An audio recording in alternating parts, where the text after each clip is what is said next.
Hello everyone and welcome back to another Supercoach video where today I'll be going through every single player that's rookie price, so 203k Sam Laylor and under, who have played 2 games. So we're going to go through their break evens and just a short thought on what I'll be doing.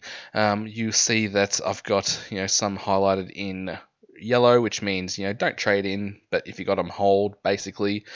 If you're in green, that means get them in, or hold if you already have them. And red, yeah, I'd be passing. Alright, so without any further ado, let's get into it. Now, why am I making this video? Well, because it's the start of round 3 where we're going to have a lot of rookie price rises, and we need that cash to upgrade our teams in the future, and we want to do that as quickly as possible. So, let's get into the defenders first. So, first off, we've got Liam O'Connell as 119k. He's got a break even of -3. It's possible that I could trade him to either Connor O'Sullivan or Bice the next round. We're going to have to keep an eye on team sheets. See if he's actually selected. Did take a nice marker, match-saving mark, I think, at the end of the game, so he'd be pretty stiff to get dropped. But as you can see here, all these rookie defenders, they're not very good. So just keep that in mind. James Leake, break even of -10. He's one. If you have him, you could possibly trade to either a Bice or a Connor O'Sullivan. The GWS have got a lot of players coming back, and I'm not sure if he holds this spot, which was the reason why I didn't have him.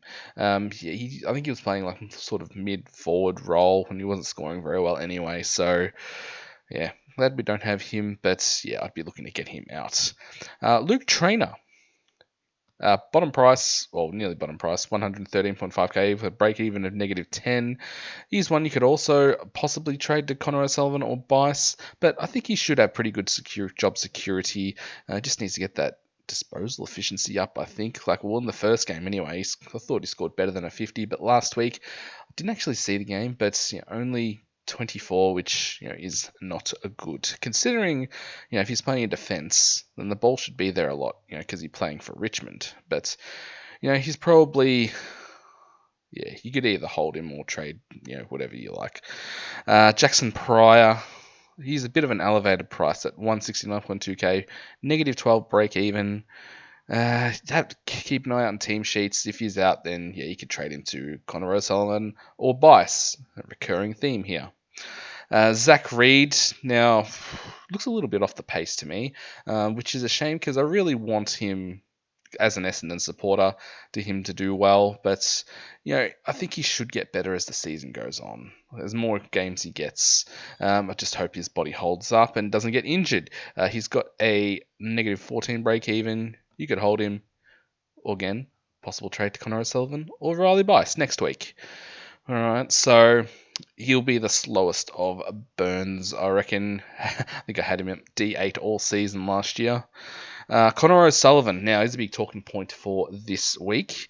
Had a pretty good game. I think he scored at 88 this weekend. So, that will stay in his price cycle for the next 2 weeks. He's got a -53 break even. So, that's huge. All right. He's using an elevated price at 148.7k. He's one I'm definitely considering trading him in. But just keeping in mind, College is back in 1 to 2 weeks. They've got Mitch Duncan playing in the VFL. Could they have Reece Stanley come back into the side and ruck, and put Sam De Koning back, which would mean possibly him being omitted or starting as a sub perhaps, but surely not this week at least, because he did win the Rising Star. But if there is a coach that's going to drop a player after winning the Rising Star, I'd back it to be Chris Scott. All right, so one I'm definitely considering. Next one, Riley Bice, defender. He scored a nice 96, I think it was, on the weekend. He's 113.5k. -84 break even. I think it's like the lowest in the game, I'm pretty sure. But you don't have to get him this week because he has to buy this week, so he won't go up. He's only played 2 games. Get him in round 4. But is Cunningham back soon? But that was what I was saying when I wanted to get Peyton, but if he's scoring 96, so obviously he's playing well. Does he even get dropped? I might next week get on the Bice train. Um, Ben Patton is available as a defender forward, 133.4k, negative 35 break even, but he actually got omitted last week. So, he's stuck on those 2 games. He hasn't had a price rise yet. If you got him, you could probably trade him with Connor O'Sullivan or Bice. But, if you have him in your forward line, maybe that DPP could be handy. Or, if you got him in D7, D8, if you got Connor Stone and he holds his spot on the side, he should get some, defender forward DPP as well. So just something to consider. But I'd probably trade him out because we want to be making money at this time of the season. All right, now onto the forwards. Now, you can see a lot of red here to start off with. Yes, a lot of small forwards, a lot of key forwards here. Majority, I won't be going near. But let's go through them anyway. Arthur Jones. First, I'll go through Arthur Jones and Josh Dolan from the Dogs. Both got positive break evens, small forwards. Not scoring much. They're a pass. Jefferson from Melbourne. He's injured his hand. He'll be out for 1 to 2 weeks. I think he scored like the first goal in Melbourne's season, and then he hasn't done much since for the rest of the game, and got injured right at the start of the season. The next game. So he's a pass. Gruzewski, forward, 119.9k. He actually started as a sub and scored a 0, I'm pretty sure, in their second game. So, he's a pass. Now, interesting one. Sam Powell-Pepper. I don't have him. But if I did have him, I wouldn't trade him out. And I'm not going to try and get him in. He has a break-even of 0 here, which is in the red. That's because of his first game. He scored, a 15 or something. Then he scored like an 80-something against Richmond. He has Essendon this week, and he could get like another 80 sort of score, and that would really lower his break even. Okay, so if you got him, I suggest you hold him. If you don't have him, don't get him in. Isaac Kako, negative 12 break even. Look, I've got him. He's a small forward. He'll be up and down. He'll have his good games and his bad games. And hopefully we get like a nice 100. I'm hoping for a nice 100 or near 100 spike score. So he can really get that break even low, keep him for a couple of games after that, and then maybe cash him out. Motlop, another small forward, but at 190k, so he'll be a pass. Joe Berry, 140k. If you've got him, you probably hold him. Negative 15 break even. Had a low score around 1 also, like Sam Powell-Pepper. But then, again, like Sam Powell-Pepper, his round 1 score will drop out. And he's also playing Essendon this week. So, he could get, I wouldn't say get a huge score, but, big enough to reset his break even. Tyrell Dua. He's a forward, 166.3k for West Coast. Negative 18 break even. I was watching the Brisbane West Coast game because I had Lachie Neale captain. I had a very, very keen interest in this game. So, and in the first quarter, I swear every time he was everywhere. Kicked a couple of goals. Then he sort of slowed down for the rest of the game. Scored a nice, 80 or so.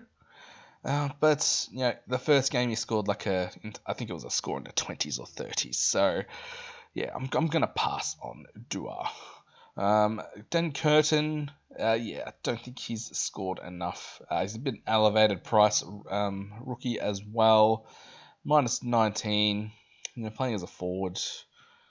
Oh, obviously, because he's available as a forward, but he's probably one I'm going to pass on. Also, Corey Warner. Now, if you wanted him, you probably should have got him last week because Sydney had already played the 2 games, playing their third in the last round. So he's already actually gone up in price. He's gone up about, about 40, 45k or so. And he also has the bye this week, so you wouldn't get him in this week. Harry Armstrong, key forward. Price is nice though, 113.5k. But, tall forward for Richmond. It's probably going to be a pass. Robert Hansen. Now, this guy wasn't on my radar at all, but 165.7k again, that elevated price. although he does have a negative 33, he's probably going to be a pass. So I've already got Kako, but you could go there if you wanted. All right, next we've got Connor Stone. Does he keep his spot with the players returning from suspensions from GWS? Well, he could.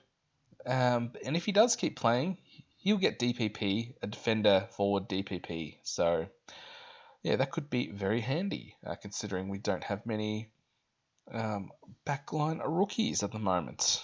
So, yeah, I wouldn't be rushing to get him in, but if you got him, yeah, you hold him. Keep an eye on team sheets this week. Max Hall, mid forward, 119.9k, negative 40 break even. Had a pretty good round one with a score in the 70s, but scored a 30, I think, was it a 33 against Geelong? So, next week if he plays, that round score one score will drop out of his price cycle. But he is playing Richmond this week. He's one that I'm possibly targeting. Who's he in the side for? Is it for Butler, Henry? One of those types.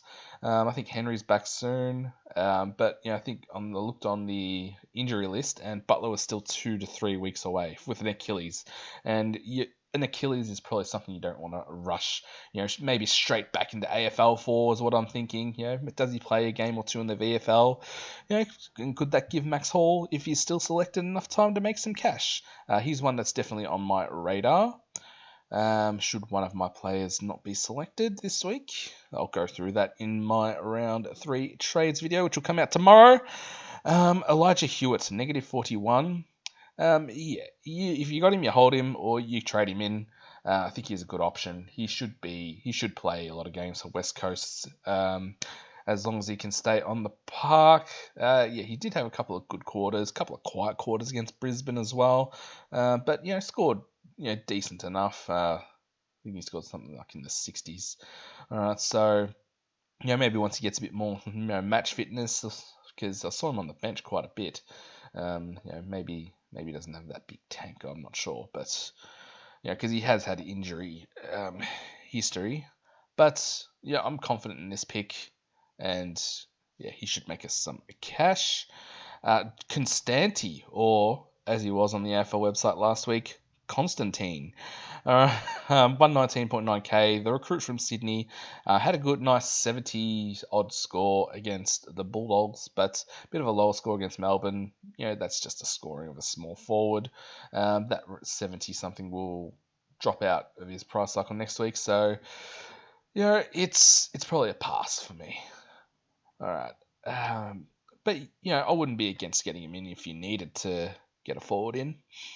Sam Davidson, I think everyone's got him, or most should have him. If you don't get him in, he'll continue to play and make us some money. I don't think we need to have much discussion here. And this one surprised me. Joel Hamling. I didn't even realise he was still on Sydney's list. A bit of an elevated price, 159.6k, negative 55 break even. He has the bye this week, and they do have Melican coming back soon. But does he even keep his spot in the side with Melican coming back? Because they had to put Tom McCartan back, and then they had to... Tom McCartan back, who they've been playing forward this year. So, he could be an interesting one. Maybe have a look at team sheets. But he is the elevated price, though. But he's definitely on my radar. But he has the bye this week, so you don't have to get him in this week. You'll wait till next week.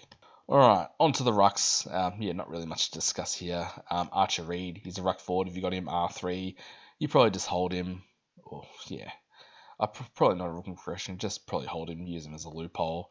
If he's not playing, he did get subbed out, and I think he's had a score in single figures, I'm pretty sure. 119k, he already has a positive break even. You're definitely not going to get him in. And Lockie Keefe, 179.8k ruck, negative 30 break even. He did play against Gawn, got absolutely killed by Gawn, but he had the last laugh and kicked the winning goal. So, he probably plays that second ruck / third forward role. So, now that Briggs will be back from his concussion from round 0. But yeah, it's going to be a pass there.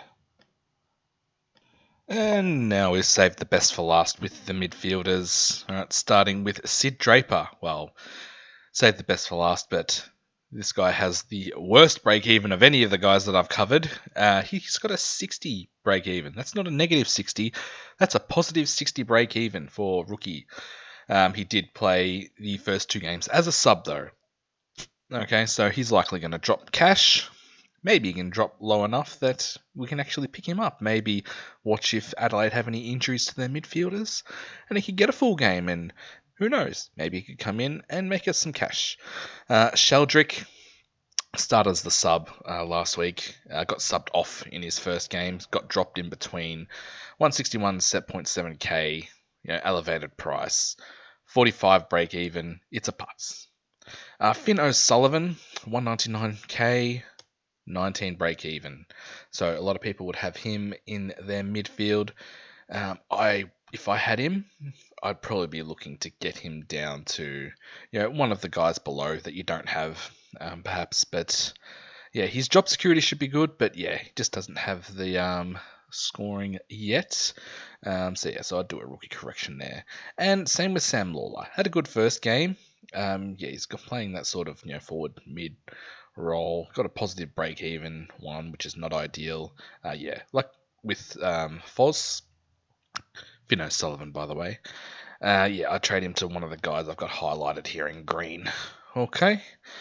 Tom Hanley, he's already had a price rise from his 113 or 119 starting price. Negative 6 break even. He's got a buy this week. I wouldn't go there. At least not this week. Elijah Status, 191.2k. Negative 21 break even. Had a better game this week. I was actually playing with a broken finger that he injured in the warm-up. What do you do? So he's at least 1 week out. And then the week after he's got the bye. So it's at least 2 weeks. Do you hold? Do you trade? You could do both, but 191k is quite a bit to hold on the bench at this time of year when you could trade him down to one of these guys who you don't have. And then you got Parrish, who should be coming back after the bye. So, I think he still plays, but, does that, affect his time on ground even more? Does it push him to a sub? I'm sure he'll still play, but then again, maybe not. Too many questions, so I'd just trade him out if I still had him. Lucas Camporeale, 113.5k, negative 44 break even. Now, you could trade him in if you don't have him. He should continue to play. I'm confident he'll play, even though he was subbed out of the game against Hawthorn last Thursday. So he can just sit on the bench and make us some money. Murphy Reed, 131.5k. I know I had someone ask me if I go Murphy Reed or Connor O'Sullivan. Negative 51 break even. He had a bit, Supercoach score wise, I think he just cracked the 50, I think. And that's with 4 goals against Geelong down at Cardinia Park. So, that's pretty good. 4 goals in 5 minutes. And, he scored pretty decently on the weekend, just gone against Sydney.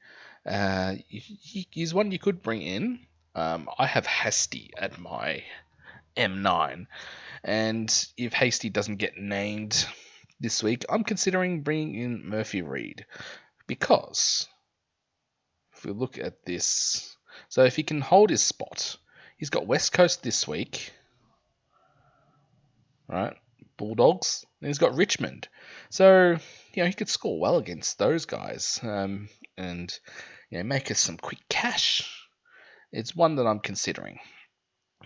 Levi Ashcroft, 185.5k, negative 52 break even. He's one that I'd almost call him must have. He's one you can put on your field. He'll make your money. Don't really know what else to say there. He should hold his spot on the side. All right. Mitch Nevitt, 149.8k, negative 56 break even. I'd say he's close to a must have as well. So you hold him or you trade him in if you don't have him. He's also a fieldable option. Now, I know he scored a 58 last week. He was on like 60 or so at three-quarter time, so he had a quiet last quarter. But he gets contested possessions. He tackles a lot. He just needs, if he could clean up that disposal efficiency, like this is like an 80 plus score. He can go 80s, which is what we want. Henderson, 99.1k, -7 break even. He's that price, very tempting. If you don't have him, I do own him, but if you went down to say from Fino Sullivan down to Henderson, you're making 100k there, which you use elsewhere. I thought I watched the Melbourne game, even though Melbourne were absolute dog shit. I think he actually looked good. They've got who have they got? Melksham. They've got who's the other guy? Cozzy Pickett to come back soon. So does he hold his spot? But they had guys like Spargo and who's the other one? It was Harry Sharp, who didn't look good to me. So, or maybe that's just bias because I have Henderson. But I think he'd be very unlucky to get dropped. Would I put him on field? No. He can just make cash on the bench. And as an added bonus, if he does make it to round 6, he'll get forward DPP as well. Alright, so that could come in very handy. Nathan O'Driscoll, Nod, 198k, -75 break even. I think is a must-have. You get to field him on in your team, in your midfield. Yeah, just get him in. Fieldable option. I don't think he had one centre bounce attendance, so he doesn't even need centre bounce attendances to score well. And I don't think it even matters if say a Hayden Young comes back into that midfield. So I think he's still going to score, and I think he's a must-have. Very glad I've got him. And finally, we've got Xavier Lindsay, 158.5k, same as Nathan O'Driscoll, -75 break even, but he's at a lower price point. I think he's also a must-have. Get him in. Fieldable option. Alright, so that's my video on the rookies. Tomorrow I'll be bringing out a video of my trades and vice captain. I won't be doing it until probably after the Essendon and Port Adelaide game. I can tell you right now that I think initially I wanted to have Rosie as my vice captain. It's not at the moment. It's no Port Adelaide or Essendon player, so yeah. And none of my trades involve Essendon or Port Adelaide players either, so yeah, we'll do that tomorrow night and we'll go through the team sheets as well. Alright, well, thank you very much for watching, and I'll see you in the next one. Bye.